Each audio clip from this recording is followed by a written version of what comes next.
आचार्य मानतुंग स्वामी ने दिगंबर दीक्षा अंगीकार कर ली।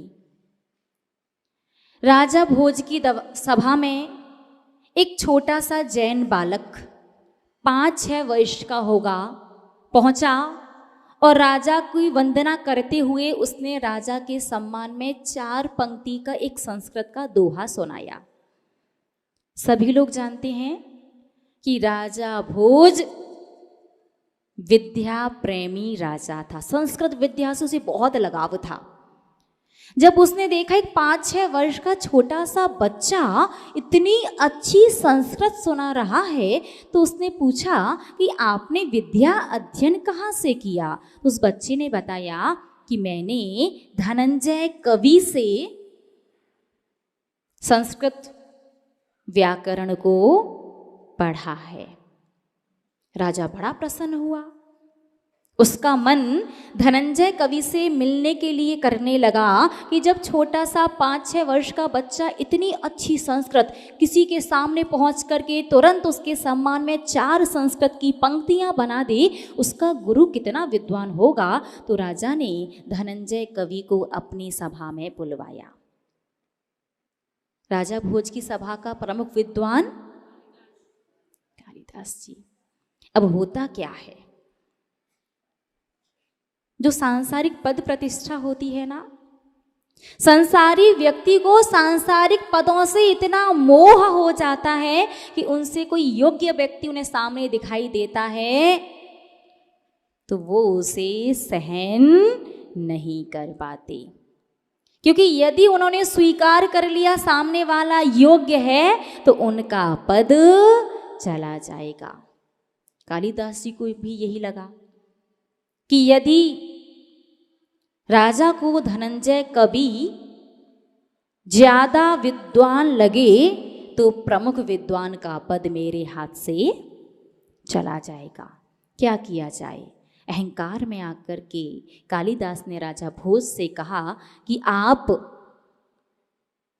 एक विवाद प्रतियोगिता करवाइए धनंजय कवि में और कालिदास में, जो सही होगा वो विजयी।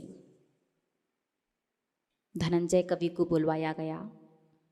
दोनों के बीच में प्रतियोगिता प्रारंभ की गई और शाम होते होते तो कालिदास जी हारने लगे। अब व्यक्ति के अंदर अहंकार हो तो वो अपनी हार बर्दाश्त नहीं कर सकता। कालिदास जी बोले, ये जैन कवि हम ब्राह्मणों के बाद में आया है, संस्कृत के पाठी वेद पाठी तो हम ब्राह्मण लोग होते हैं, जैनों को कहाँ संस्कृत विद्या वगैरह आती है। जिस बात को, जिस पुस्तक को, जिस प्रसंग को लेकर के विवाद कर रहे हैं वो जैन के द्वारा नहीं, हम ब्राह्मणों के द्वारा लिखी गई पुस्तक नाम मंजरी है। क्या कहा? नाम मंजरी।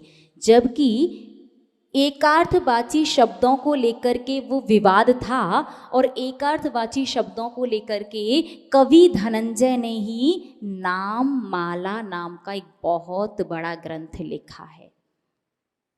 कवि धनंजय को बर्दाश्त नहीं हुआ। उन्होंने कहा, अच्छा ये तुम्हारी पुस्तक है तो बताओ इस अध्याय में, इस पाठ में कहां पर क्या लिखा है।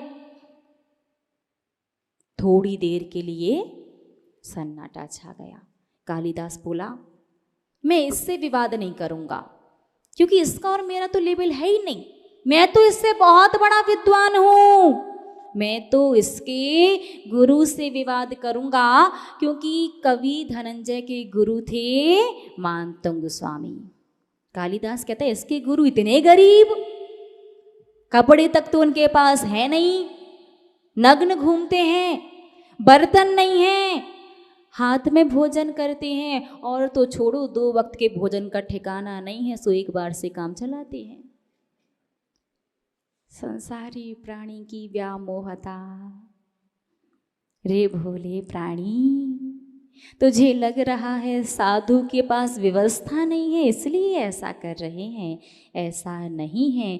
वो संसार से, दुर्गतियों से, पाप से भयभीत हो चुके हैं। वो जानते हैं कि सांसारिक विषय वस्तुओं में जितना उलझेंगे, जितना उनका प्रयोग करेंगे, उतना ही आगे और आगे कष्ट सहन करना पड़ेगा। और कष्ट, तकलीफ और दुख किसी को भी अच्छे नहीं लगते। इसलिए वो सांसारिक सभी प्रकार की विषय वस्तु को छोड़ करके दिगंबर दीक्षा ले लेते हैं। और यदि आपको लगे कि साधु बनना तो बहुत सरल है, जिस भी व्यक्ति को ये लगता हो कि साधु बनना तो बिल्कुल बाएं हाथ का खेल है, वस्त्र उतारो, दीक्षा लो, संस्कार लो, बन गए साधु, बढ़िया, मुत के सारे चौके और बहुत सारे चौके में पकवान वगैरह सामग्री। जिस व्यक्ति को भी लगे साधु बनना बहुत सरल है, उन सब के लिए हम चैलेंज करना चाहते हैं। आपको ज़्यादा कुछ नहीं करना है। आपको 1 महीने गर्मी का, गर्मी जब मई जून की भयंकर चरम की गर्मी हो, 1 माह गर्मी का और 1 महीना पूस का भयंकर सर्दी का, आपको दिगंबर साधु की चर्या पाने नगन रहना है, विहार करना है, संतशाला में नहीं रहना। एक बार आहार करना है, केशनोच करना है और अंतराय आदि का पालन करना है। हम गारंटी से कह सकते हैं साल के 365 और पूरे जीवन को तो छोड़ दो, साल के 1 महीने में ही पता चल जाएगा कि साधु बनना कितना है।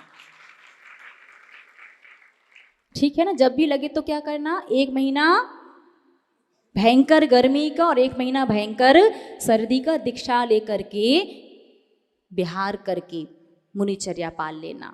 1 महीने पालन करके दिखा दो, आपको सब समझ में आ जाएगा। क्योंकि साधु बनना खेल नहीं है, बच्चों का तेल निकल जाता है अच्छे अच्छों का। कालिदास ने कहा, इससे नहीं, मैं तो इसके गुरु से करूंगा, फिर इससे तो मेरा लेवल मैच नहीं होता, मैं इससे बहुत बड़ा विद्वान। राजा भोज तो विद्या प्रेमी था, उसे लगा धनंजय कवि इतना विद्वान है, इनसे भी विद्वान कोई हो सकता है क्या? तो राजा भोज के मन में आचार्य मानतुंग से मिलने की इच्छा उत्पन्न हो गई। राज सैनिकों को जंगल में भेजा गया। आचार्य मानतुंग के पास राज सेवक पहुंचे और पहुंच करके कहा, हमारे राजा की आज्ञा है, आपको सभा में उपस्थित होना है। राज आज्ञा। दिगंबर साधु सिर्फ 2 उद्देश्य से किसी भी श्रावक के घर जाते हैं। पहला, आहारचर्या, और दूसरा, यदि समाधि का कोई ऐसा प्रसंग उपस्थित हो जाए कि वो भव्य जीव उनके निकट तक, पास तक ना पहुंच पा रहा हो, तो उस परिस्थिति में संबोधन देने के लिए जा सकते हैं। उसके अलावा गृहस्थ के घर पर नहीं जाते। कई बार श्रावक कहता साधु से, पगलियां करने चलो। पगलियां समझते? आपके यहाँ तो पता नहीं, ये बागड़ की लैंग्वेज है। पगलियां यानी उनकी फैक्ट्री, उनकी कंपनी या उनका घर आता है ना, नीचे से ऊपर तक चरण पैर रख करके घूम करके वापस आ जाओ, पगलियां करना कहलाता है। आप लोग भी कहते ना, कभी कभी तो कहते भैया पड़ जाए तो बिना चौका लगाए, है ना। और दिगंबर साधु आज्ञा तो जीवन में बस 2 की ही मानता है, प्रभु और गुरु। बाकी निवेदन तो तीसरे का मान भी ले, आज्ञा मानतुंग आचार्य ने कुछ नहीं कहा। राज सेवक वापस आ गए। राजा भोज से कहा कि उन्होंने तो कोई जवाब नहीं दिया। राजा भोज ने दोबारा अपने सैनिक भेजे। मानतुंग आचार्य ने दूर से ही देख लिया। आचार्य परमिष्ठी समझ गए कि राजा हट पर आ गया है, और राज हट तो जगत प्रसिद्ध है। स्त्री, बच्चे और राजा यदि कोई जिद पकड़ लें और जिद में फिर ईगो आ जाए, फिर तो पूर्व का पश्चिम हो जाए, लेकिन वो जिद पूरी करवा के मानते हैं। महानतुंगाचार्य ने दूर से ही देख करके मौन ले लिया कि जब तक ये उपसर्ग नहीं टलेगा तब तक मेरा मौन है और चारों प्रकार के आहार जल का त्याग। दोबारा पहुंचे राज सेवक।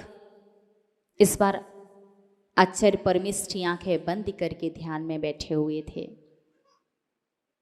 राज सेवकों ने कहा, राज आज्ञा है, चलना है आपको। उन्होंने कोई जवाब नहीं दिया।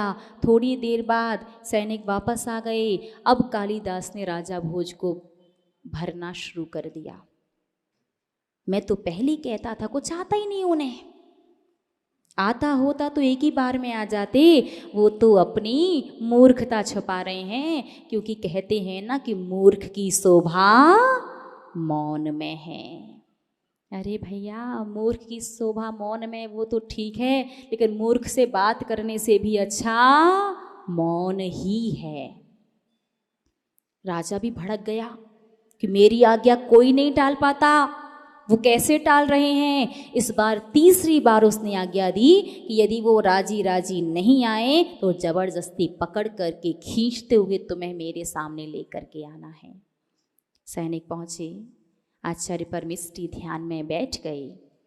सैनिकों ने पकड़ा और खींचते हुए उन्हें राज दरबार में लेकर के आए।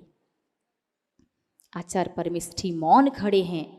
राजा भोज विनय कर रहा है कि कुछ तो बोलो। यदि जैन धर्म सही है, प्राचीन है, तो कुछ तो उपदेश दो। मुझे संस्कृत विद्या से बड़ा स्नेह है, बड़ा प्रेम है। मैं आपसे संस्कृत में कुछ उपदेश सुनना चाहता हूँ। लेकिन आचार्य परमिष्ठी बलपूर्वक लेकर के आए गए थे, इसलिए उन्होंने उपसर्ग समझ करके मौन और चारों प्रकार के आहार जल का त्याग। राजा भोज ने बड़ी अनुनय विनय की, लेकिन जब आचार्य परमिष्ठी नहीं बोले तो गुस्सा में आकर के 48 तालों के अंदर बंद करवा दिया। आचार्य परमिष्ठी ध्यान में मग्न हुए और ध्यान में मग्न जैसे ही हुए, उन्होंने 48 काव्यों का एक स्तोत्र बना दिया। और जैसे ही वो स्तोत्र बना, 48 ताले अपने आप खुल गए।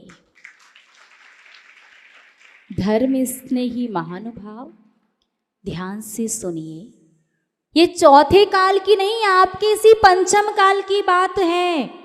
48 ताले 7वीं शताब्दी में खुल गए। और आज तो आप रोज रोज भक्तामृत जी पढ़ते हो, और एक कागज का ताला बना दिया जाए, फिर आपसे कहें अब इसे खोल करके दिखाओ, तो संभव है क्या?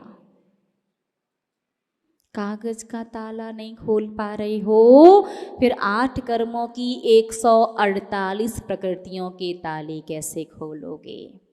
खुलेंगे तो जब मानतुंगाचार्य के खुले तो आपके भी खुल सकते हैं, लेकिन खुल क्यों नहीं रहे हैं, ये थोड़ा सा अपन आगे समझेंगे।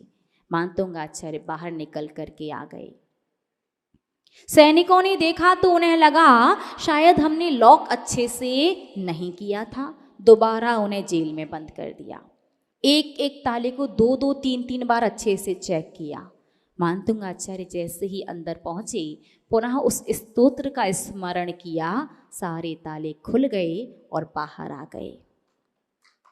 अब तो राज सैनिक चिंतित, राजा के पास तक खबर पहुंचाई कि पता नहीं क्या हो रहा है, ऐसी ऐसी घटना घटित हुई, हमने 2-2, 3-3 बार चेक किया, फिर भी ताले खुल करके आचार्य परमिष्ठी बाहर आ जाते हैं। अब तीसरी बार राजा स्वयं आया, 48 कोठरियों के अंदर मुनिराज को बंद किया और अपने हाथ से ताले लगाए। यहाँ आखिरी ताला जैसे ही लगा, वैसे ही एक एक करके तीसरी बार पुनः सारे ताले खुल गए।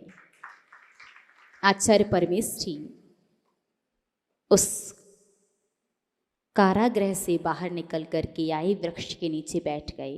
राजा भोज को अपनी गलती का एहसास हुआ, क्षमा याचना की, प्रायश्चित मांगा। और जब आचार्य परमिष्ठ ने देखा कि उपसर्ग करने वाला जीव क्षमा याचना कर रहा है, इसका तात्पर्य है उपसर्ग टल चुका है, तो उन्होंने अपना मौन खोल करके राजा भोज को उपदेश दिया। राजा भोज ही नहीं, उसकी पूरी सभा, पूरा की पूरा उज्जैन नगर जैन बन गया। तो ये तो है भक्तामृत स्तोत्र की रचना की कहानी।